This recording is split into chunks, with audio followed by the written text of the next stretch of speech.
Fala galera, Insurecast na área, começando aqui mais um episódio. Eu, Rafael Bruno, Rodrigo Arasaki, e hoje com a gente um especialista em atendimento de sinistro de aviação, Fernando Celestino. Muito obrigado por estar aqui conosco, cara. Muito obrigado. Eu que agradeço aí o convite para participar aí desse podcast que está sendo um sucesso. Tenho assistido aí, acompanhado. Valeu. Parabéns aí para vocês. Valeu mesmo. Obrigado, Fernando. Obrigado por ter aceitado novamente. Antes disso, vamos aos nossos patrocinadores. Bora lá. A Buoni é a empresa líder em tecnologias para gerenciamento de riscos no transporte rodoviário de cargas.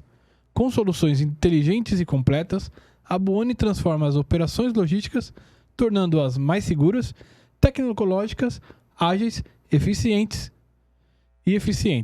Conte com a Buoni Check, o serviço de cadastro e consulta de motoristas e veículos. Check ID, sistema de reconhecimento facial. Buoni Sat, monitoramento de veículos 24 horas. Buoni Tech, equipamentos de rastreamento e isca de carga. BeSafe, a solução prática para a prevenção de acidentes. E o Buoni Log, solução para gerenciamento da frota e entregas mais eficientes. São 27 anos de experiências no mercado, mitigando riscos e protegendo as vidas nas estradas por meio da tecnologia. Buoni, tecnologia que aproxima.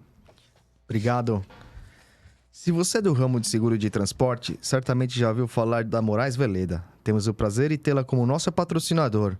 Hoje, a MV é líder de mercado no gerenciamento de risco e prevenção de perdas, sempre utilizando as melhores tecnologias sem deixar de lado a humanização no atendimento e execução das suas atividades. A Moraes Veleda possui um software house pronta para desenvolver aplicativos personalizados para você ganhar tempo, reduzir custos e potenciar resultados. A Moraes Veleda vai muito além das soluções habituais, utilizando sua experiência de 23 anos para estar à frente das suas necessidades. Lá eles consideram que missão dada é missão cumprida. Obrigado, MV. Obrigado, Buoni. Obrigado, Fernando. Vamos falar sobre... Boa. Deixando aqui mais uma indicação de livro, aí da editora Roncarate, que tem sido parceira nossa aqui. Obrigado. Planos de Saúde e Superior Tribunal de Justiça. Tá aqui um livro com bastante informação aí para vocês de plano de saúde. Eu acho que é um tema bem importante aí para nós como pessoa, né? E vamos lá. Obrigado, pessoal. Lembrando, galera, não deixe de se inscrever no canal, no nosso canal do YouTube, nas nossas redes sociais, no Instagram, LinkedIn, principalmente no YouTube. Dê aquele like nos vídeos. Estamos chegando aí a quase 1.000 inscritos aí. Se Deus quiser, quando sair esse vídeo, já vai ter chego já, pá. Vai ter chego, e aí com o Fernando aqui também vai ultrapassar os 1.000. E, galera, obrigado de coração, aquela força lá. Deixe o joinha, compartilhem e vamos lá. Fernando, obrigado aí por ter citado nosso convite aí novamente, por ter... tá aqui conosco. A gente queria saber um pouco mais, né, sobre você, sobre a empresa, a McLaren. Conte um pouco mais sobre a sua história. Legal. Mais uma vez, obrigado aí pelo convite. É um prazer estar aqui. E vou falar um pouquinho de mim, da minha história, e depois eu sigo um pouco com a empresa. Boa. Tá? Vamos lá. Meu nome é Fernando Celestino, sou diretor geral aqui no Brasil, da McLaren Aviation. Minha história começou, era office boy na Caixa Econômica, com 15 anos. Comecei a atender a empresa e nesse contato eu tive atendimento à Rolls-Royce, que era uma das maiores fabricantes de motor de avião. Nessa, eu comecei a atendê-los. Quando eu saí de lá, eu consegui um emprego como estagiário na área comercial da Rolls-Royce. E ali eu comecei a fazer minha carreira na aeronáutica. Eu não esperava, foi assim de repente. E... fui crescendo, fiquei 11 anos lá na Rolls-Royce e recebi o convite para trabalhar na McLaren, na época era Air Clemes, uma empresa britânica. E aceitei o convite, abracei o desafio, porque a princípio eu tinha conhecimento de motores, que era o trabalho da Rolls-Royce, né, o serviço. E então eu fui para a parte de sinistro aeronáutico, onde engloba aeronave, tudo, avião, helicóptero, motores... Então, foi assim, aumentou muito o leque de conhecimento. Estou há 11 anos também na McLaren já. Em 2020, assumi a direção. Até 2020, era o regulador sênior. E assumi a direção. A empresa ela conta com um time, um gerente de sinistros em Brasília, o brigadeiro Carlos Alberto. Ele foi chefe do CENIPA por 2 anos. Trabalhou no CENIPA como investigador. É o maior investigador aí da história. Está há 30 anos também no mercado. Bacana. de investigação. Então, o nosso time é eu e ele. Eu continuo, embora seja diretor, continuo fazendo as regulações. O meu foco é nas linhas aéreas, de atendimento de aviação executiva. E o brigadeiro ele fica mais na aviação geral, contando a parte de monomotor, bimotor, a parte de aviação agrícola. É o forte dele. Então, a gente atende aí, a gente tem essa demanda e a gente acaba dividindo dessa forma. Legal. Bacana. E o que é exatamente isso, Fernando? Essa parte da regulação? Como é que funciona na prática? A regulação, nós somos os olhos da seguradora. Então, a seguradora, ela contrata uma empresa de regulação terceira. No Brasil, o 100% do mercado funciona dessa forma. Você chega nos Estados Unidos, você tem ainda uma parcela de seguradoras que tem algumas pessoas que fazem a regulação. Tem algumas pessoas especialistas em... A seguradora. Isso. Não é muito forte, mas existe. No Brasil, 100% é terceiro. Tem que ter uma especialização bem top, assim, né? Bem... Assim, você tem que ter um conhecimento. Então, assim, você tem que ter pessoas dedicadas nessa parte. O volume é grande, então você tem um corpo de trabalho dentro da seguradora pesa, além de que como você mexe com valores, existe a necessidade de ter uma imparcialidade. Então, nem da seguradora e nem do segurado, e nem corretor. Então, o regulador é uma parte neutra, é como se fosse um mediador. Ele que vai analisar, vai fazer algumas discussões com o segurado, seguradora, e vai tentar facilitar e chegar num acordo e entregar a bola redonda para a seguradora e não ter discussão. Então, esse é o papel principal do regulador quando você tem um sinistro. E você foi muito a campo, né, Fernando, pelo que você está contando. Sim. E com essa parte de ter trabalhado na Rolls-Royce, por exemplo, te ajudou nisso? Olha, a experiência da Rolls-Royce foi uma experiência muito boa para mim. Eu cresci eu sou engenheiro mecânico, formado pela FEI. Legal. E assim, tirando o ITA e algumas outras pequenas faculdades, são pequenos cursos que existem de aviação. Você não tem uma especialidade, a Mauá, a FEI, a USP. Você não tem aqui em São Paulo uma especialização em aeronáutica. Uhum. Você vai ter o ITA, você vai ter a UFSCar, mas você não tem específico aqui em São Paulo. Então, o que me fez aumentar o conhecimento muito foi a Rolls-Royce, porque na parte de motores, eu acabei conhecendo tudo ali dentro, fiz cursos pela empresa, viajei para fazer curso lá fora. Uhum. Então, você acaba adquirindo muita experiência que no dia a dia do sinistro te ajuda muito a fazer uma regulação. Legal. Porque um dos maiores volumes de trabalho de regulação aeronáutica é motor. Você tem muita colisão de pássaro, ingestão de cascalho. Nossa. Então, assim, é muito. É um volume muito grande e demanda é muito alta. Então, a gente acaba... o meu conhecimento na Rolls-Royce fez com que eu crescesse dentro da empresa, conhecimento, especialista em motor. Você vê, né? Às vezes, quando você fala em sinistro de aviação, a primeira coisa que vem na cabeça é queda de aeronave, né? Pra quem não é do mercado. Então, tem muitas outras coisas que são sinistros também. Sim, eu brinco que quando eu recebi o convite para trabalhar, eu falei, bom, não tem quase acidente, não vai ter trabalho, eu vou ficar ali no oba-oba. E, pelo contrário, com um mês de empresa, eu estava indo viajar para o Pará para fazer um atendimento de uma aeronave que tinha quebrado o trem de pouso na aterrissagem. Caramba. E acontece muito acidente, cara? Tem muita coisa, muito acidente, que... O problema é que assim, a mídia ela vai jogar o holofote onde assim, é o maior, catástrofe. linha aérea. É um acidente, por exemplo, ontem aconteceu a queda de um helicóptero aqui na zona norte de São Paulo. Então, mas assim, você não vê a mídia divulgando, você vê algumas redes sociais, mas... A não ser que quando é alguém famoso aí e tal, né? Então, assim, o volume maior tem coisas que não aparecem na mídia. E existem muitos acidentes. E quando a gente assim... fala de acidente, o acidente não é somente uma queda. Você tem uma ingestão, você tem uma colisão entre aeronaves dentro do hangar, na manobra, porque o espaço é reduzido e a quantidade de aeronaves parqueadas dentro de um hangar é grande, então você tem que fazer a manobra ela exige uma certa atenção. Você pega muita rotatividade de pessoas numa área que ganha pouco, então você pega a parte de ground handling, atendimento de hangares, o salário é reduzido, então a rotatividade de pessoas é muito alta. e não tem tempo hábil de treinamento, adquirir experiência. Então, nessas acaba acontecendo muita colisão, às vezes de ponta de asa. De bater assim em algum lugar, assim? Bate ou no portão, ou... Tipo você dirigindo.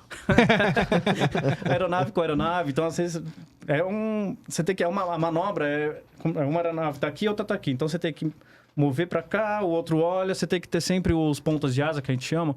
São as pessoas que vão dar o suporte. Eles têm as ferramentas, então, usa o rádio, sinais. Então, você tem que ter em torno, mais ou menos, de 2, 3 pessoas auxiliando numa manobra dentro de um hangar, porque você tem a cauda.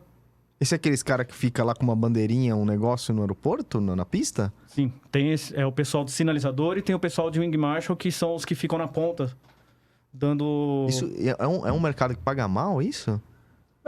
É pouco, porque você pega empresas terceiras. Ah. Você não pega a empresa... Por exemplo, a TAM, ela tinha.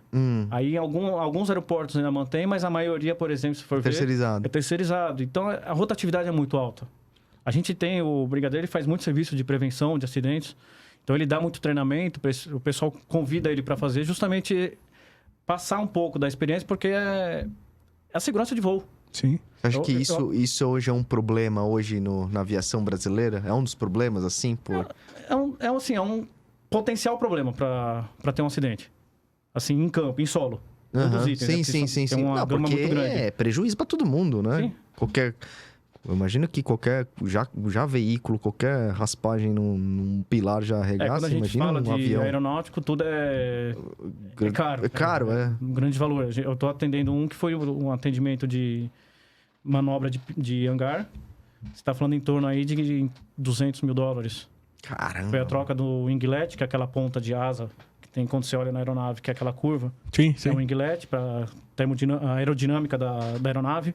Então, ela ajuda a reduzir combustível, toda essa...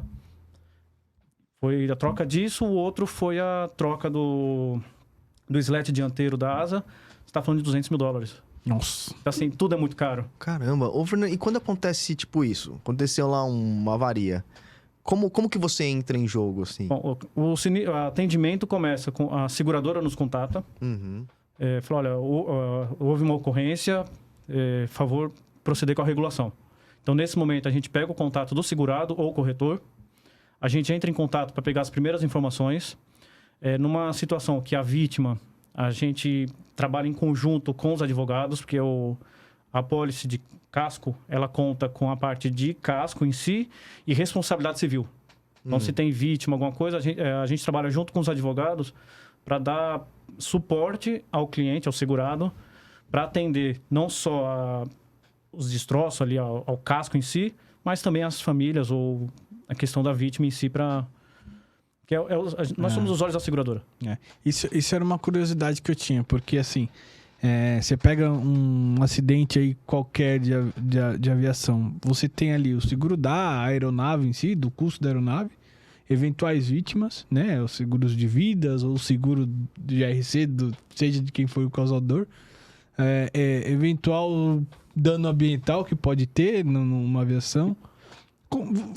Você costuma ter mais de um regulador atendendo aquele evento, assim, cada um atendendo o seu ramo?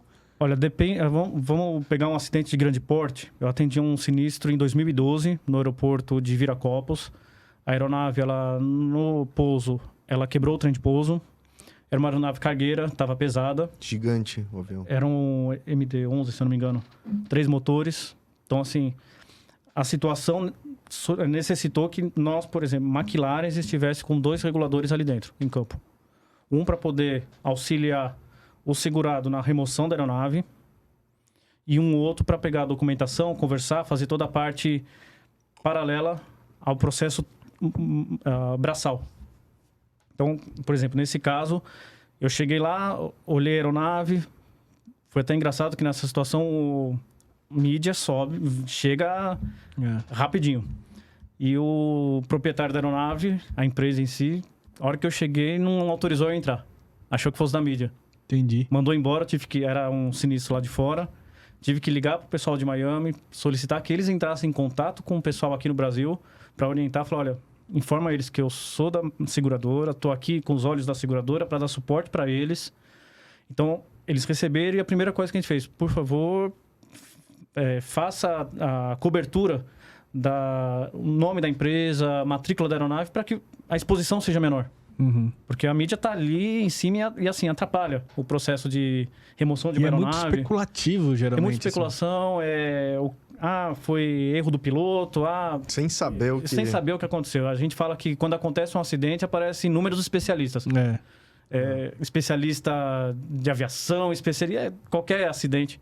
Começa a aparecer na televisão a pessoa explicando tudo o que aconteceu, sem saber. E na aviação, eu acho que em qualquer sinistro, a gente sabe que o acidente não tem uma causa só. Uhum. Ele tem fator humano, uma série de fatores, às vezes. Meio ambiente, é diversos. Então, assim, a gente chega em campo, a primeira coisa que a gente faz é tentar entender o cenário. A gente olha toda a situação em volta. A gente tenta entender se teve, por exemplo, vazamento de combustível, como você disse, a parte ambiental. Porque se tiver um vazamento de combustível, a gente tem que acionar rapidamente uma empresa para fazer análise de solo, análise de água, para averiguar se tem combustível, se tem a parte de óleo hidráulico, que é contaminante. Então, a gente tem que estar atento a tudo. A gente olha parte, por exemplo, a aeronave está ali. Às vezes, a área não tem proteção. Então, a gente tem que pedir para o segurado contratar uma empresa de segurança para que possa evitar roubo de peça, acesso à aeronave. E se rouba muita peça da aeronave? Coitado, o avião cai, Sim. às vezes... Existe gente para tudo. Eu presenciei uma vez um acidente de veículo. Só que faltava. Eu estava dirigindo, estava voltando da Embraer de um atendimento, estava na Rolls-Royce ainda. E um carro na minha frente capotou, rolou umas 5 vezes, começou a sair tudo da janela, quebrou. Uhum. Assim, era uma estrada vicinal, não tinha ninguém. De repente começou a aparecer um monte de gente da agricultura, era umas 9 da noite, começou a pegar garrafa de uísque, cerveja. As vítimas ali jogadas, ninguém estava preocupado, mas começou a pegar tudo. Então, assim, aviação é a mesma coisa. Caraca, velho, eu não imaginava. Porque vai fazer Saque. É saque de peça, porque tá ali. Todo mundo vê aeronave, aeronave, Uhum. Então, tem que ter essa proteção também, essa preocupação. Porque o bem, imagina que ele pode ter reparo. Então, assim, você não pode piorar a situação de como ela está. Então, a aeronave, houve a colisão, houve uma queda, alguma coisa, ela tem que ser removida do local, na condição que ela está, e evitar maiores danos. Entendi. E para prefeito de seguro e da regulação propriamente dita, se espera relatório final de CENIPA, alguma coisa assim, para uma eventual decisão de pagamento? Não, o relatório de CENIPA ele não pode ser usado para fins judiciais. Ele tem caráter de prevenção. Entendi. Existem muitos advogados que espera sair o relatório, mas existe inclusive uma lei que não permite que o relatório do CENIPA seja utilizado para... Não pode ser punitivo, digamos assim. Ele não pode ser punitivo. Então, a gente tem que se basear com informações que a gente coleta. Lógico, a gente acaba esperando, em algumas situações, o relatório para tentar entender o que aconteceu e... Mas pode demorar anos, dependendo do tipo de acidente. Sim, né? tem relatórios que demoram 3, 4 anos para sair. Caramba. E dependendo do nível da investigação... E o segurado não fica lá, vai logo. Não, assim, a seguradora, normalmente, ela paga o sinistro, ela não... O que ela, por exemplo, ela tenta entender se existe uma possibilidade, às vezes, de subrrogar. Entendi. Então, a gente tenta entender a causa com os fatos que a gente tem, com as informações coletadas e passa para a seguradora. A gente fala, olha, existe a possibilidade desse sinistro estar relacionado, por exemplo, a uma mão de obra, uma manutenção incorreta, por exemplo, um trem de pouso. O trem de pouso foi reparado lá e foi feita uma solda errada, e devido a essa solda errada, ela fraturou, ela teve uma fadiga e veio a quebrar. Então, existe a possibilidade. Então, o que a seguradora faz? Normalmente ela espera sair o resultado do CENIPA só para confirmar. Mas ela entra com uma ação de regresso em cima da empresa e tenta recuperar parte do prejuízo que ela teve. E aí as empresas devem ter lá os seus RCs para brigar nessa Você situação. pega empresa... Se for empresa pequena, é um pouco complicado, porque eles não têm uma pólice de seguro. Tem, às vezes, uma pólice pequena, mas não para cobrir, por exemplo, um acidente que você vai recuperar 3, 4 milhões. Então, acaba fazendo um acordo, tentar recuperar alguma coisa, mas... grandes empresas, eles têm as apólices de RC e acaba, às vezes, trabalhando até em paralelo Entendi. com a gente. Quando eles analisam, vê que existe a possibilidade, já acionam o seguro deles e solicitam também a presença de um regulador para acompanhar. E eventuais sinistros, assim, que, sei lá, não sei se isso acontece muito também, o Celestino, mas de cair um avião ou alguma coisa do tipo, numa casa, que aquela família vai ficar, por algum motivo, sem moradia, até que se ajuste e tal. Existe um atendimento para isso também? Existe, aí você utiliza a apólice de RC. Tá. Que são os advogados, eles vão estudar, entender o que aconteceu, analisar valores, estilo de vida, moradia, essas coisas, para poder, assim como aconteceu na TAM, como aconteceu também no passado, próximo ao Campo de Marte, caiu em cima. Então, assim, existe o atendimento, mas é feito pela apólice de RC. Mas vocês fazem essa regulação também ou não? Não, a gente faz a parte de casco. Só casco. Somente o casco e em paralelo entre os advogados. Tá. E aí vocês se ajudam em alguns momentos, não? Normalmente, quando tem acionamento de IRC e casco, a gente faz se eles precisam de algum suporte, alguma informação. Por exemplo, a gente está em campo e precisa entender, por exemplo, danificou quantas casas ou coisa do tipo, a gente dá esse suporte junto com o operador. Entendi. E o que você vê que é mais recorrente dentro da carteira de avião? Olha, o aeronáutico, assim, um volume grande de sinistro, a parte de motor, ingestão de motor. Então, você considera que é pássaro, muita ingestão de pássaro. Você pega o galeão... Cara, eu tenho medo disso, cara. Como assim um pássaro? Tipo, pássaro. A gente fala que os momentos mais críticos Você é louco. da operação é a decolagem e a aterrissagem.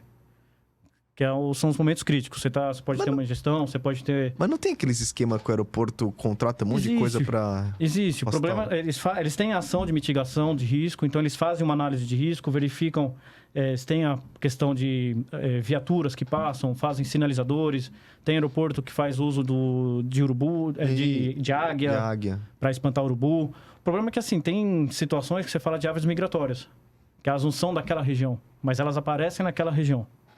Então, acontece que não extingue o problema. Ela vai reduzir, mas o risco está ali.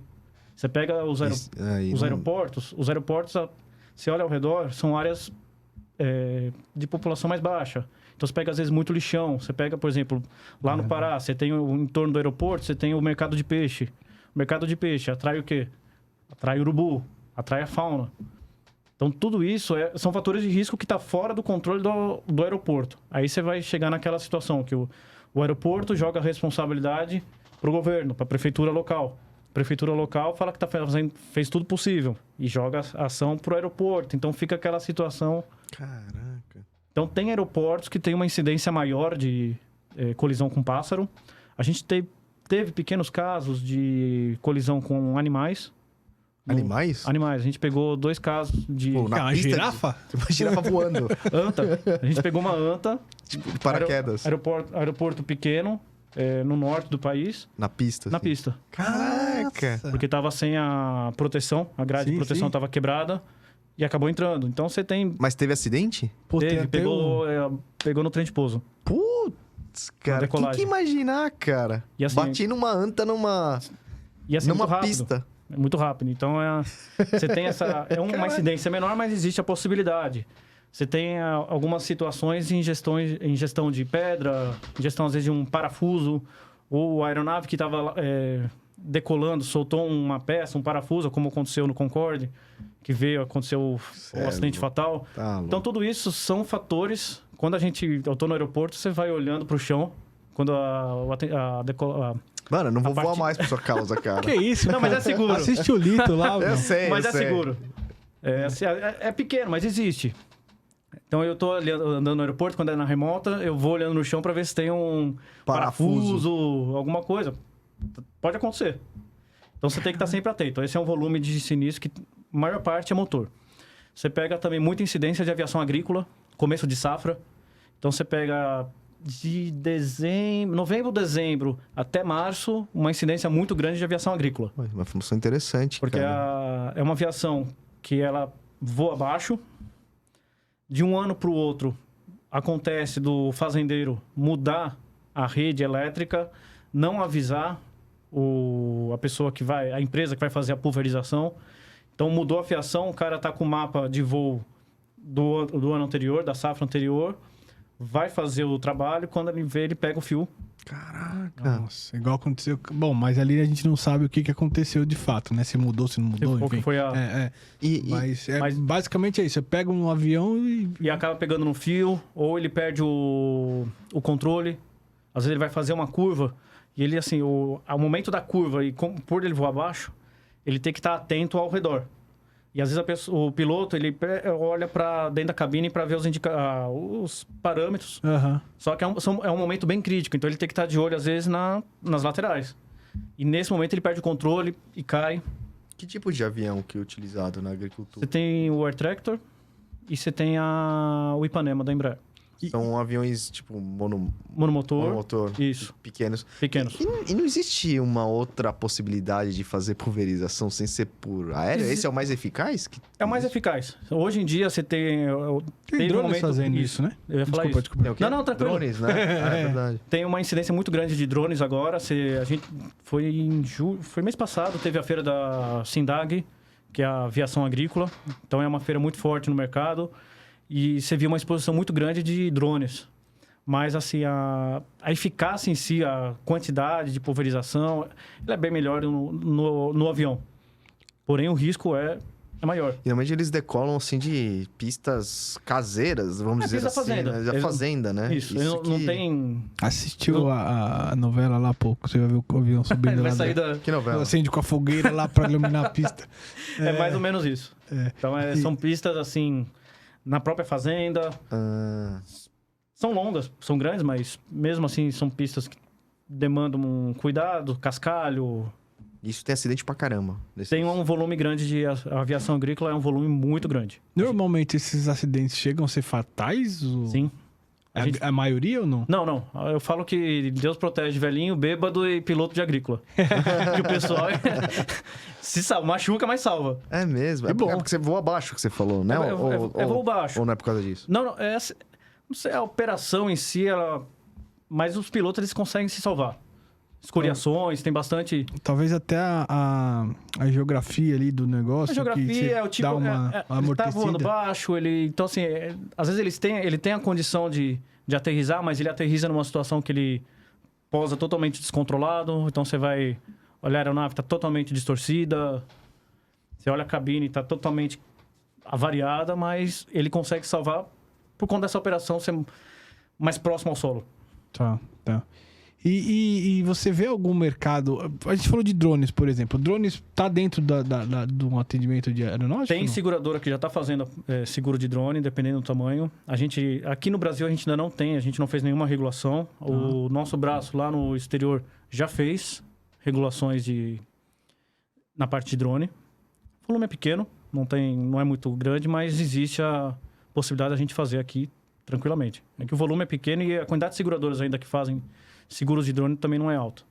Por que será, hein? Porque ainda não é... Não é muito... Não tem muito Não ainda? tem muito Ou uso ainda. Será que é restrito? Não tem muito uso ainda. Pelo menos a gente não vê aí. Tem a operação, mas são drones menores, não tem drones de... Ainda é muito recreativo, talvez, né? Você pega muito na parte de recreação. E até nessa ponte de recreação, você vê hoje os acidentes, assim, tá mais focado, que nem você falou, do agrícola, né? Aí vindo pra parte comercial, veículos menores, relacionado à falta de manutenção, alguma coisa assim, não? Olha, existe fatores mecânicos. Então, assim, você pega, às vezes, a pessoa montou o excesso de conhecimento. A pessoa acha que tem muito conhecimento ou confiança e acaba, às vezes, saindo alguma coisa fora do que era esperado. Acho que o erro humano ainda é maior, assim, Tem uma influência muito grande. nos acidentes. Uma das maiores causas aí, influenciadores, é o fator humano. É um conjunto de fatores, mas sem dúvida tem... O fator humano tem uma relevância muito grande. Entendi. Ou seja, como é que tá o mercado em si, assim, do seguro, cara? Cara, a gente percebe uma mudança muito grande. Eu estou há 11 anos na empresa e você tinha números de seguradoras, tinha uma variedade muito grande de seguradoras que atendiam a parte de aeronáutico. Hoje em dia você vai pegar uma quantidade de players aí em torno de 4 seguradoras no mercado hoje. Você pega hoje no Brasil, você tem a Mafre, Fairfax, a Star, você pega deixa eu ver, a Chubb fechou, a parte de aeronáutico, só está atendendo alguns pequenos casos e o que já tinha. Você pega a IG também fechou. Então são poucas seguradoras que hoje em dia fazem a parte de aeronáutico. É um mercado que, assim, teve muito prejuízo no passado, teve muita junção de empresas. Então você pega as seguradoras que se juntaram, lá fora a mesma coisa, porque no aeronáutico você tem o seguro local, mas você tem muito resseguro. Então, como o risco é muito grande, você tem que fazer... normalmente a seguradora local fica com um percentual muito pequeno e a maior parte está lá fora também. Lá fora a gente percebe a mesma coisa, a junção de 2 seguradoras, 3, ou aquelas que estão fazendo phase-out, não estão mais fazendo o aviation. Então você vê a quantidade de seguradoras menores, acaba subindo o prêmio e a possibilidade de negociação muito baixa. Entendi. Então isso acaba afetando totalmente a parte de aeronáutica. A gente pega, no passado, você tinha... As seguradoras, elas tinham a pólice de franquia e a pólice de casco. A pólice de casco é a principal. E como a franquia ela é muito alta no aeronáutico, você pega aí um Airbus, a franquia em torno de 750 mil, padrão. Dólares. 750 mil dólares. Você pega um Boeing 737, a mesma coisa. Você pega um 787 ou um Airbus 350, você vai pegar uma franquia de 1 milhão. A TR, normalmente, a franquia é de 100 mil. Então, assim, a franquia é alta para atingir e conseguir utilizar a pólice. Então, o que eles faziam? Eles emitiam uma pólice de franquia que ela era uma redução da franquia. Então, a gente fala, por exemplo, era 100 mil em um ATR, era 100 mil em excesso a 25. 75 em excesso a 25. Então, o segurado, ele receberia da pólice de franquia em torno de 25 a 75 mil. E acima de 100 mil, ele receberia da pólice de casco. Só que o prêmio dessa pólice começou a aumentar muito. Porque eles estavam tendo prejuízo. Então, hoje você pega poucas linhas aéreas que têm essa pólice de franquia. Que não vale a pena. É melhor ela pagar, guardar o dinheiro e pagar o acidente ali, os prejuízos, do que fazer uma pólice de franquia. Por conta dessa redução de players, você não tem opções no mercado, então o prêmio tá caríssimo. Ô, Fernando, deixa eu perguntar uma coisa. Pô, interessante isso aí. Em relação, assim, ao nosso mercado, o mercado brasileiro de aviação, você falou que tem... E é verdade, se a gente tira a SUSEP, lá você vê poucas seguradoras atuando nesse nicho. Mas por quê? É questão de sinistralidade alta demais? É muito sinistro nessa área? Ou são, sei lá, essas catástrofes que dão aí, que um avião grande que acaba afetando todo o mercado? Assim, se você falar de a parte de aviação, o seguro, ele não é... por exemplo, outro dia eu estava numa regulação onde o valor do prejuízo seria muito próximo à franquia. O segurado perguntou, vale a pena utilizar? Vai prejudicar meu risco? Prejudica, de certa forma? Prejudica. Mas quando você vai fazer o prêmio, o que a gente é informado, que a gente não tem a participação, mas a gente acaba tendo muito contato com as pessoas. E eles explicam, não é somente os casos do Brasil, ou os casos desse operador. Vai englobar acidentes catastróficos no exterior. Então, você pega, por exemplo, o ano que teve o acidente do Malaysia, e tudo isso influenciou. Você pega... No preço, né? No preço, porque os players de resseguro são os mesmos. Então, aqui, por exemplo, a sinistralidade, o cara tem um seguro com a Mafre, mas você vai ver o painel de resseguro, são os mesmos resseguradores do cara que tem o seguro com, por exemplo, a Star. Então, acaba prejudica o mercado todo. Não só aqui no Brasil, mas no mundo todo. Então, tudo isso afeta. E, assim, o volume de sinistro é muito alto. Você tem, por exemplo, agora nesse período, parada de aeronaves por conta da pandemia. Isso aí prejudicou muito? Você tem ideia? Como é que foi? Teve influência. Para vocês foi também ruim, não, né? Para nós foi péssimo. Volume de, por exemplo, não tinha volume, não tinha aeronave voando. A McLaren, pelo menos até em 2021, o forte era aviação comercial. Então, praticamente parou, não tinha. Lá fora a mesma coisa. Você pega a parte de aviação executiva continuou operando, mas afetou, por exemplo, você pega a aeronave parada muito tempo, o risco de você ter algum risco ali devido à parada da aeronave, uma falta de preservação, porque o cara teve que parar. Só que ele para a aeronave, ele tem que manter a aeronave em dia. Então, ele tem As manutenções e tal. você tem que fazer lubrificação da aeronave, você tem que fazer giro por conta do pneu. A aeronave parada há muito tempo, você tem que fazer movimentação da aeronave, para o pneu não ficar... Quadrado ali, né? Modo de falar, né? Achatado ali. Então, tem todos esses fatores. Você pega a tripulação ficou parada, você tem que fazer a reciclagem. Aí falta a tripulação. Você não tem gente, porque agora tá tendo caos na Europa por conta de falta de pessoas para trabalhar no aeroporto. Mandaram muita gente embora. Você pega nos Estados Unidos, a falta de piloto, porque as pessoas não têm reciclagem, não tem piloto. Então, tudo isso afeta. A pandemia afetou não só a parte de volume de aeronaves, de voos, mas também em toda a parte de infraestrutura. Tá com muito pouca opção de voo hoje em dia até, né? E isso aumentou a sinistralidade? Você nota isso? Que Agora, essa retomada, assim. Olha, no começo teve um aumento, mas assim, não como esperado. A gente estava esperando que fosse ter maiores acidentes por conta de falta de treinamento, mas foi menos do que o esperado. Isso mundialmente falando.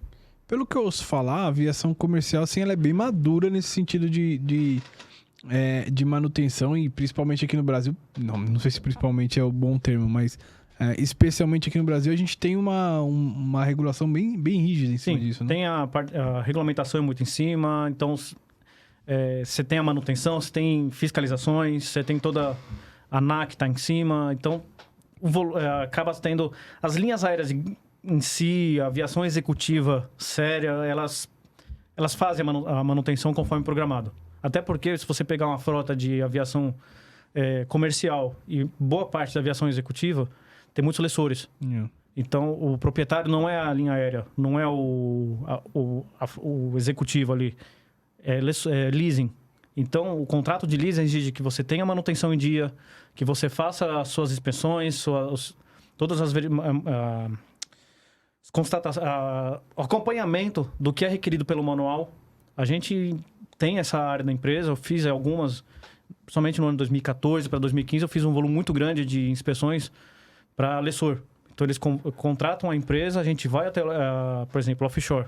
A gente vai até o Rio, acompanha toda a frota desses helicópteros de grande porte, verifica o manual, verifica os padrões de revisão, vê se está de acordo com o manual, o que é esperado. Então, a gente faz todo esse acompanhamento. Então, além da fiscalização do órgão ANAC, que é o que regulamenta aqui no Brasil, você tem também as exigências dos lessores.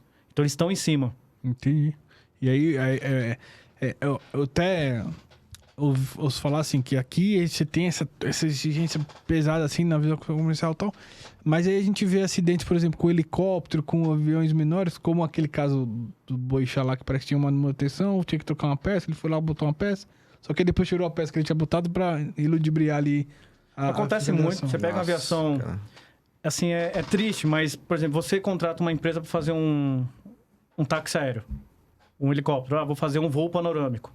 Você não vai na empresa, você vai verificar se a aeronave está regular, se o piloto está com a certificação em dia. Você não faz isso. Não faz, ninguém faz. Ninguém faz. Você não olha nem o taxista se o cara tem... Você não olha para ver se o cara tem... habilitação. Se tem história criminal, você não sabe. Então, você contrata a empresa na boa fé de que ela também está agindo corretamente. Sim, perfeito. Só que acontece muitas vezes, por exemplo, tem muito helicóptero, avião pequeno, que o pessoal põe para táxi aéreo e não tem autorização. Então, ela não tem permissão. O regulamento é diferente de um táxi aéreo para um avião particular. Mas não tem fiscalização? Tipo, tempos em tempos? Deixa eu ver essa empresa aqui. Nesse nível, não. Não? Não. Caraca. Então, assim, acaba que onde acontece o acidente. Você pega, por exemplo, o helicóptero da noiva que veio a colidir. O piloto, ele tem a noção, ele tem o conhecimento, ele sabe que ele não pode. Mas o problema é que, assim, a quantidade de gente hoje precisando de emprego é tão alta que as pessoas... a gente fala que é uma prostituição. O cara fala, eu não vou fazer porque o tempo não tá bom, vai virar. O dono do helicóptero fala assim, tá bom, tem outro que faço. E aí o cara fala, eu acho que dá. Na aviação a gente fala, não existe o acho. Ou dá ou não dá. E quem vai determinar isso é o piloto. O piloto, ele tem a responsabilidade, enquanto o avião tá na mão dele, de falar, eu não vou. Existe um risco, eu não vou. Então, por exemplo, o da noiva, ele tinha percepção, você vê o vídeo, você vê que o tempo tá fechando, ele tinha que retornar e falar, olha... Qual que foi esse da noiva? O da noiva foi que ele saiu, se não me engano, Jundiaí. Não, foi Carapicuíba, algum lugar daqui da... E foi tava indo pra levar a noiva pro casamento. E caiu? E caiu. Ô, louco, com a noiva dentro? Com a noiva dentro, Com a noiva, a fotógrafa. o irmão da noiva. O irmão da noiva. Que era uma surpresa pro noivo, inclusive. Uma surpresa dela pra ele. Saiu, isso aí foi muito noticiado na época. Faz o quê? Uns 7 anos, mais até, né? 6, 7 anos. Vocês atenderam esse caso ou não? A gente foi até o local pra fazer a remoção dos destroços. Caralho. Eles chamaram só a gente pra fazer essa parte. Então, assim, você tem, por exemplo, o caso da farmacêutica lá, do helicóptero que bateu no morro com a mulher e o marido por conta também de mau tempo. Então, assim, você tem que ter um cuidado. Não acho, né? Por exemplo, você pega aquela região de Paraty, Ubatuba... Onde... Puta, isso aí cai direto. É crítico, porque ali é uma região crítica. Me mexer do acidente. Muita gente vai para fazer o pouso em decks de piscina, em heliponto caseiro ali dentro da sua casa. Então, é uma área de risco. É uma área que o tempo muda muito rápido, você tem a influência do mar. E, às vezes, quem está fazendo acompanhamento da chegada é o caseiro. Então, eles estão em contato, dá para ir? O tempo está aberto? Está aberto. Pode vir que tem teto. E aí, quando está chegando, o tempo muda. E, assim, é muito rápido. É muito rápido. Né? É muito rápido. É o que a gente chama... Eles entram em uma desorientação espacial, que eles não sabem se está indo para o mar, se está indo para a montanha. Eles se perdem. E isso é uma coisa, assim, até, entre aspas, boa na aviação comercial, porque esse dia eu estava indo para Joinville, o avião já estava em descida, aí volta.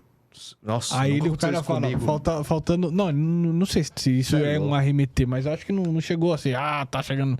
Enfim, mas isso é de menos, cara. Mas aí o cara falou lá, estávamos a 3 minutos do solo, aí Joinville é uma área que fecha o teto, assim, de uma hora para outra, simplesmente retornou. Pode chorar, pode gritar, tem gente que reclama e tal, mas enfim. Você pega pistas pequenas ou, por exemplo... Mais seguro, Navegantes, também é mesmo. Eu fui outro dia para Navegantes, retornou, ele arremeteu e voltou. Foi de novo, arremeteu e voltou. Boa. Existe regiões mais perigosas? Você falou dessa região de Ubatuba, exemplo, aí, mas... Onde tem mais sinistros, assim, de queda? Olha, de queda, assim, não tem um... Não tem lugar, se esse lugar é perigoso. Você vai pegar aeroportos mais de risco. Você pega, por exemplo, Santos Dumont. Santos Dumont é uma pista curta, perto do mar. Você pega uma região que você tá aterrissando, você tá com montanhas perto. Então, assim, são pistas, mas você tem que ter mais atenção. Você pega Congonhas. Então, assim... Congonhas estão criando uma área de escape ali agora pro avião, né? A operação ela é mais arriscada. Não é que ela vai acontecer tem um índice de acidente. Mas é uma operação de risco. Então, você tem que ter um treinamento específico. Você pega Santos Dumont, a mesma coisa. Você tem a influência do mar, temperatura. Então, assim, em alta temperatura, você tem a umidade, questão de pouso. Vai influenciar a quantidade de passageiros que está na aeronave. Então, tudo isso é influência. Mas tudo isso é verificado. O piloto ele tem toda a parte do OV, que faz toda a operação. Eles fazem o planejamento de voo. Tudo isso é calculado. Eles têm o cálculo da pressão atmosférica, umidade, calor. É a quantidade de peso que a aeronave vai poder decolar. Combustível. Então, assim, você não vai voar... Dependendo do local que você vai decolar, a temperatura que você está, você não vai decolar com a aeronave cheia, full, de combustível. Entendi. Você vai decolar com uma quantidade menor, você vai ter que, talvez, fazer um pouso num outro aeroporto, dependendo da distância que vai fazer, para poder reabastecer a aeronave. Mas toda a parte de temperatura, umidade do ar, pressão atmosférica do local, ele é calculado num plano de voo. Nossa, por exemplo, Congonhas é notório, né? Quando você pousa, né? Cara, tipo... O cara pousa, parece que já bota o pé no freio, assim, ó. Se você desce em Cumbica, lá em Guarulhos, é preparado pra isso, né? É preparado. O negócio é feito calculado pra aquilo. Não, eles têm todo eu acho que mudou depois do acidente. Com certeza, mudou muita coisa. Não era assim. Mas é óbvio. Tanto que esse foi o último acidente que a gente teve. Vítima, né? Por um lado bom, essa pisada de freio, assim, no talo, né? Eu acho que, assim, mudaram-se muitas coisas. Não só... por exemplo, você pega a ANAC, mudou muita coisa. aeroporto mudou muita coisa. Então, foi evoluindo. As coisas estão cada vez mais trabalhadas, sendo mais reguladas, mais atenção para... Mas eu tenho a impressão que os órgãos governamentais, eles só agem em acidentes grandes. Tá com medinho já de voar? Hã? Você tá com medinho de voar? Puta, você sabe que eu sempre tive meio... Assiste mais o Lito lá, Eu pô. assisto, você me indicou lá, por isso que eu tô mais tranquilo. A Mas aviação ela é assim, segura. mas por exemplo, não, tudo bem, eu concordo, mas assim, eu vejo mais as pessoas Ação atuando em- em ação e nesses pequenininhos aí? Eles atuam, Nesse avião pequeno, Por exemplo, helicóptero? eles vão o CENIPA, eles não vão atender todos os acidentes, mas eles vão atender uma gama muito grande. Então eles vão atender, eles têm as regionais, que são os Seripas. Então você tem o Seripa 4, Seripa 1, você tem as regionais que vão fazer atendimento aos casos. Eles verem a gravidade do acidente, eles fazem uma análise e falam, não, esse eu não vou investigar, esse eu vou investigar, porque tem casos e casos. Tá, mas eles fazem a investigação, a gente vê que eles têm a... Agora, o Celestrino, num caso desse, assim, por exemplo, que a gente tá discutindo até... esse acidente foi o último que teve na aviação comercial com vítima.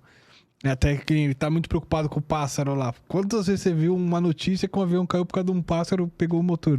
O avião tem motor reserva e tal, tem essas coisas, né? O único que eu lembro é do Sullivan, lá, que ele não morreu ninguém. Não morreu ainda. ninguém, aquele foi um... Foi um ninja, né? O cara conseguiu pousar ali. Né? Assim, eles têm um treinamento para isso, eles fazem atendimento em simuladores de voo, tem todo um treinamento específico, simulam justamente esse tipo de ação, uma perda de 2 motores, ou voar com um motor só. Acontece do motor estar decolando, às vezes você ouve na mídia, o motor explodiu. Então, assim, aí vem toda a mídia e joga aquele...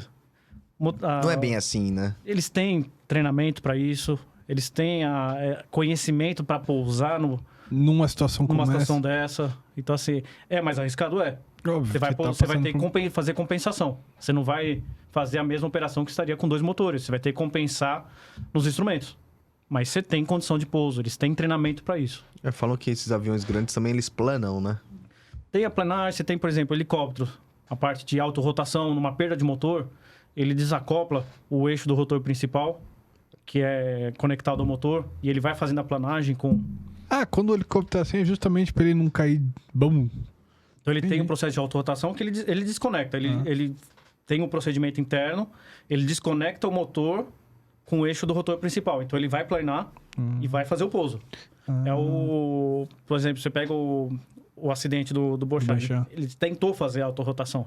Só que aí veio um caminhão e atrapalhou. Então, assim, você tem... A aviação, ela tem os mecanismos de prevenção de um acidente. Você pega, por exemplo, a aeronave em si, ela tem... O último que a gente fala que é o salvador a última possibilidade é o RAT. O que é isso? O RAT é um ventiladorzinho que ele tá na aeronave, ele é um gerador de energia. No caso de perder os 2 motores em voo, e ele vai der alguma pane, ele vai ser acionado para gerar energia de emergência. Ele vai acionar algumas funções da aeronave para ele poder pousar em segurança. Então, você tem alguns outros mecanismos para poder fazer um pouso com segurança, mesmo numa situação de emergência. É risco. Mas... Tem a possibilidade. Né? Eles estão treinados para aquilo. Estão treinados para isso. Pega o acidente Não sei se vocês lembram, em 2014, um da Avianca, que foi um Fokker 100 que estava pousando em Brasília. Até foi notificado, apareceu no Fantástico. Eu lembro o acidente Avianca, mas não lembro do caso. O piloto como herói, porque ele pousou com a aeronave sem o trem de pouso de nariz. Então, na hora do pouso, ele foi fazer todos os procedimentos de aterrissagem. E nesse momento ele percebeu que ele estava sem indicação de trem de pouso. Entendi. Então, assim, a primeira coisa que ele faz, ele passa perto da torre de controle. Então, ele passa, ele pede para a torre verificar se ele tem o trem de pouso, se o trem de pouso está embaixo. Isso visualmente? Visualmente. Então, ele vai passar a torre perto. vai olhar e vai avisar para ele. Se ele não tiver, ele vai dar volta, ele vai tentar o que a gente chama de fazer um 3G lá, 4G, que é dar um impulso na aeronave, ele vai tentar fazer uma velocidade maior para ver se o trem de pouso ele trava. Não travou, ele começa a voar com a aeronave para poder reduzir a quantidade de combustível na aeronave, foi o que aconteceu nesse caso. E antes ele faz solicitação de atendimento de emergência, bombeiro, tudo, Sim. e faz o procedimento de pouso. Nesse caso, ele foi com o nariz da aeronave em alta, para cima, e ele foi aterrissando até chegar, pousou, ele foi ainda com o nariz para cima, até ele ter uma velocidade menor e poder... Cara bom, hein? Ele foi bom, ele tá treinado para isso. Existe treinamento. Existe um treinamento para isso. E nesse caso, por exemplo, específico, eu tava no telefone aguardando a aterrissagem. Você tava lá? Você já tinha acionado Já você. tinha acionado, porque a gente tem que estar de prontidão. Então era a seguradora na sala de crise, junto com o Imagina, nossa, sala de operador. crise, cara. Então todas as linhas aéreas têm uma sala de crise. Então você imagina que é uma sala com 20 cadeiras. Cada um tem o seu posto. Mas as pessoas já estão ali ou, tipo, aconteceu alguma coisa, chama todo mundo? Vamos supor numa situação dessa que foi o da Avianca. Aham. Já era previsto que ia ter um pouso de emergência. Então já se chama as pessoas. Então tem segurador que vai participar da seguradora e se o segurado quiser, ele pode solicitar que um representante da seguradora vá até o local. Tá bom. Para a sala de crise para dar o suporte. Regulador é a mesma coisa. Eles acionam a gente pode, por exemplo, se eles precisarem, a gente pode ficar no local de prontidão esperando acontecer. Ou se no caso de ter acontecido, eles pedirem o suporte lá para poder tomar as decisões. Entendi. Então vai uma pessoa para a sala de crise ou para o operador e outra pessoa para atendimento em campo. Então é previsto as linhas aéreas, por exemplo, o regulamento exige que seja feito um simulado. Então é feito aleatoriamente, eu estou aqui, pode tocar meu telefone, eu tenho que... Cara, existe isso? Existe. Então eles fazem uma simulação, aciona todos os players. Então vai o regulador de IRC, é a seguradora. Caraca. Então é feito um simulado para falar, olha, estamos com um acidente que aconteceu no Galeão. O aeroporto está fechado. Então aí o regulador fala, ó, ficamos à disposição no aguardo da confirmação da seguradora. A seguradora fala, estou de prontidão aguardando a aprovação dos resseguradores. Aí volta e fala, os resseguradores aprovaram. Aí o segurado fala, eu preciso de uma verba de, por exemplo, 100 mil em antecipado para poder fazer atendimento às vítimas. Quanto tempo você vai me pagar isso aí? Então tem todo um simulado. O regulador, quanto tempo você chega até o local? Ó, o aeroporto está fechado. Ah, vou ter que ir de carro? Então a gente faz toda a análise. É como se fosse, uma simulação real. Tudo isso, então né? eu, por exemplo, eu entro na internet e vou visualizar os voos que tem, qual é o próximo voo saindo, qual horário que eu vou chegar. Então assim, a gente faz toda essa análise. Tá, de carro, eu vou chegar em tanto tempo aí de carro. Ó, por exemplo, a gente trabalha para a Latam. A Latam, ela atende Brasil e atende América Latina. O grupo é... Então, a gente, olha, aconteceu um acidente na Colômbia. Então, a gente fala, olha, o nosso regulador da Colômbia vai atender vocês de prontidão e a gente vai para o local do acidente assim que o local for liberado. Então, a gente... É uma simulação real. Tanto que quando a gente faz, o pessoal fala, mas não tem um acidente. Falou, não, a gente está fazendo tudo isso, é um simulado, mas de tão real que é, dependendo da pessoa, fala, não, mas eu não quero que você vá, tá? É só um simulado. Porque a gente faz tudo. Caraca. Isso para sinistros grandes. De linha aérea. Linha aérea, Isso né? é exigido para toda a linha aérea. Ah, isso é exigido para exigido pela regulamentação, você tem que ter um simulado para verificar se todo mundo está... Todos os players estão preparados para ter um acidente. Caraca, mano. Puta, isso é demais, assim, nesse ponto, que ele é bem regulamentado, ele é bem, assim, preparado. Profissional mesmo, coisa. Acho que é a palavra, né? Assim, deveria existir esse tipo de coisa, mas não nesse nível para as outras, né? Outros acidentes do tipo, né? É o que a gente fala, por exemplo, a gente estava isso é legal. num seminário outro dia de motores, que ele tem você tem a operação do motor, que se você faz o monitoramento do motor, eles permitem que você faça a revisão geral daquele motor mais para frente, que você postergue. Mas para isso você tem que fazer acompanhamento, você tem que monitorar o seu motor. Então você tem que fazer análise de óleo para ver se tem limalha. Limalha seriam fragmentos metálicos do enrolamento que possam desgastar e causar danos maiores no motor. Então você tem que fazer o monitoramento disso, você tem que fazer acompanhamento de performance. Só que você pega... Esse tipo de motor, por exemplo, é utilizado na aviação agrícola. Você pega uma aviação agrícola onde o operador... Ele às vezes não sabe nem escrever direito. Caraca, O cara não registra pane que ele tem. O cara tá monitorando? Ele não tá. Entendi. Só que a regulamentação, ela dá a brecha para você fazer uma... Ela fala, é recomendado você fazer a manutenção no prazo de X, mas você pode estender se você fizer o monitoramento. É fortemente recomendado, mas ele não manda. Entendi. Então o cara usa a brecha para ele poder, porque é caro. É caro, A manutenção de imagina. um avião é caro. Você deu os números aí de um sinistro grande, imagina. Não, a gente pega sinistro aí de motor em gestão de pássaro, 5 milhões, 8 milhões de dólares. Tá doido. Então, assim, é muito caro. Para você ter um avião, eu lembro quando eu comecei na Rolls-Royce, que eu tinha uma noção de cifra, era em torno de 10 mil reais, que era caixa econômica, era aquele trabalho, tipo... Uhum. E aí, quando eu entrei na Rolls-Royce, parte comercial, fui fazer uma fatura, uma porca, $1.000. Doido. Cheguei pro meu chefe e falei, $1.000, uma porca? Ele falou, Fernandinho, você tem avião? Eu falei, não. Ele falou, quem tem sabe o custo que é. Fica tranquilo que é isso mesmo. E a aviação, tudo é caro. Você não tem custo barato. Imagina. Não tem nada barato na aviação. E aí acontece por exemplo, você pegar uma aviação, um helicóptero de pequeno porte, ou... Na Rolls-Royce mesmo, a gente chegou a pegar em manutenção motor com bogus part, que são peças envolvidas em acidente, às vezes, ou peça forjada, que volta para o mercado, é vendida, a pessoa compra e instala na sua aeronave. Um acidentado? Sim. Você pega o maior fornecedor de bogus parts, você pega a Miami, você pega a China, você pega alguns mercados de aeronáutico que eles vendem peças. Assim, É confiável? Não. Caraca, você Não é nada mas isso, confiável. mas isso aí não vai parar numas grandes empresas aéreas, grandes empresas né? aéreas Não, tudo certinho. não. Deve ser esses que você falou, né? Tipo um aviãozinho pequeno, monomotor. Porque é caro. Então o cara vai tentar reduzir. Mercado paralelo, A gente chegou a pegar um caso que o motor estava instalado um filtro de caminhão no... Caramba, mano. Um filtro de óleo. Aí você fala, poxa, mas... Ah, não, mas cabe. Então assim, não tem... A aviação é cara, você tem que fazer... Você quer voar?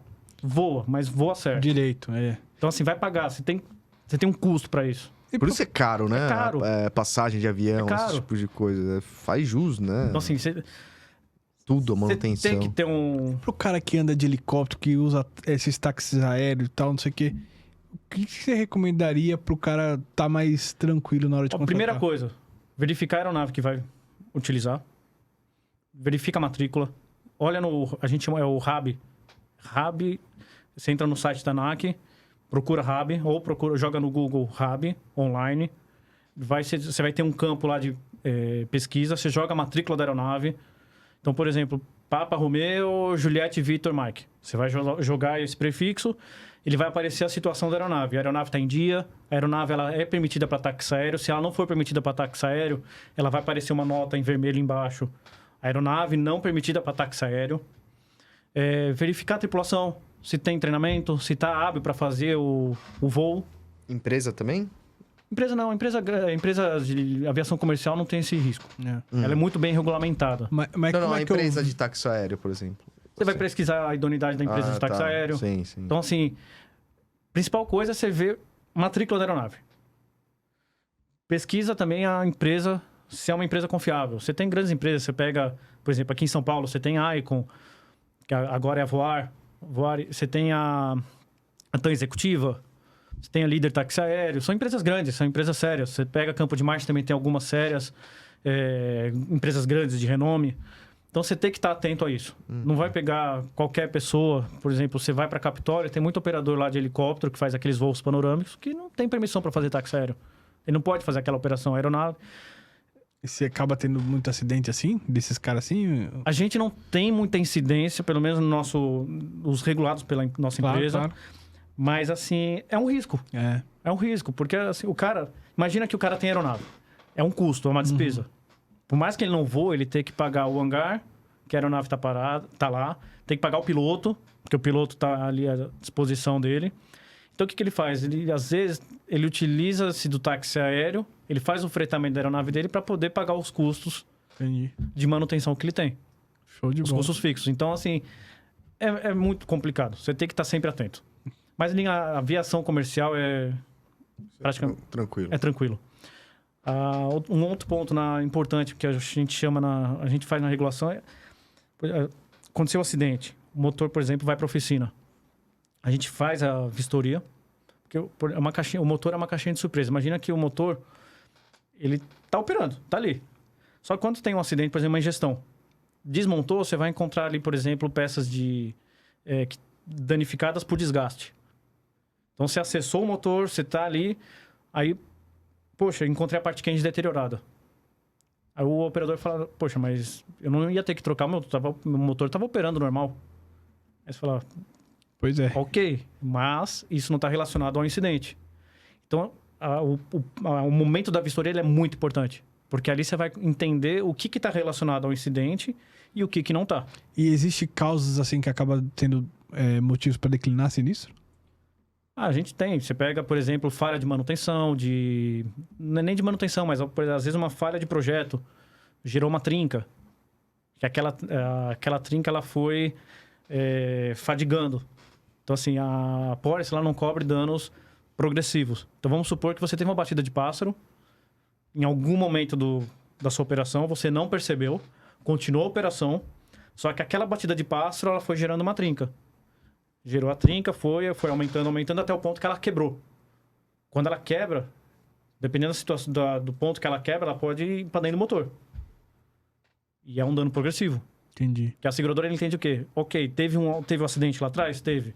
Se o motor tivesse sido removido naquele momento, qual seria o dano? Seria o quê? A troca daquela paleta. Então você continuou a operação, você só agravou o dano. A seguradora não paga por isso. Entendi. Então, são situações de negativa. A gente pegou um caso de um spinner que foi feita a troca de paletas do fan. Paletas do fan são aquelas paletas... Quando você está subindo no avião, você olha para o motor, você vê aquela... Tudo bonitinho ali, na entrada de ar. Lá são paletas do fan, que é o ventilador. Sim. Eles foram fazer a troca das paletas do fan, tiraram o spinner, que é aquele nariz... onde fica... Às vezes você vê alguns projetos que tem como se fosse um circunferencial, um espiral branco. Eles foram fazer a troca daquilo, pegaram uma chave de fenda, começaram a forçar. Forçaram, tiraram, instalaram de volta, só que aquilo gerou uma trinca. E toda a trinca, com o esforço... a probabilidade dela fadigar e quebrar por inteiro é muito grande, porque ela é um iniciador de quebra. Então, você tá ali, você vai forçando, chega uma hora que ela quebra. E foi o que aconteceu. Ele quebrou, o segmento desse spinner foi para dentro do motor, danificou o paleta do fan, compressor, que é a parte interna. Foi negado. Foi um montante ali em torno de 3 milhões de dólares que não... O operador teve que arcar com essa despesa. E teve um acidente e caiu isso aí? Não chegou a cair, mas o motor ele apagou em voo. Apagou em voo? Apagou em voo. Caralho. Então, assim, são situações que você tem que estar atento. Eu peguei um caso que o motor deu aceleração, uma overspeed, que a gente chama. Aí você vai olhar o problema como um todo, aí você pede. O regulador ele faz o quê? Ele pede toda a documentação. Quando foi a última manutenção, me passa os registros da última manutenção, como foi... Houve uma investigação interna? Houve. Foi um componente foi instalado erroneamente. Tá, mas então me manda a ficha de tarefas. Aí você vai ver lá o mecânico tem que carimbar e o inspetor tem que carimbar. Tarefa seguinte, verificar se está montado corretamente. O mecânico carimbou e o inspetor carimbou. Aí você fala, tá, mas aconteceu de estar montado incorreto e ninguém percebeu e carimbou? E a gente sabe, o pessoal às vezes... daí que eu assino. E não vai ver. É a mesma coisa em inspeção de aeronave.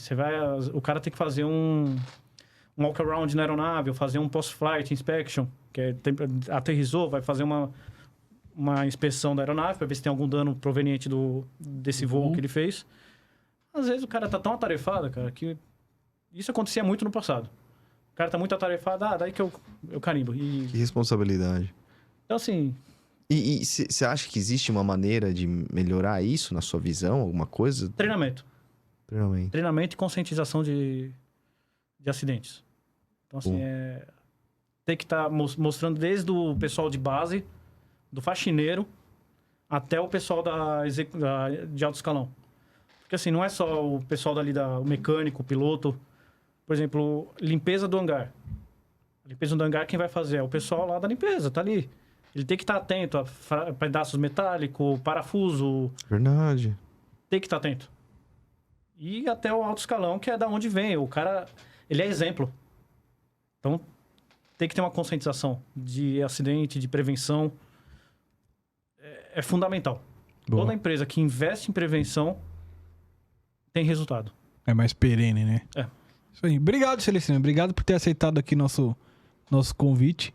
Eu que agradeço aí o convite, esse bate-papo aqui extremamente descontraído. Nossa, foi muito legal, cara. Nossa, aí. Assim, tem assunto para Não, dá pra fazer mais a gente vezes. falar. Tem tanto...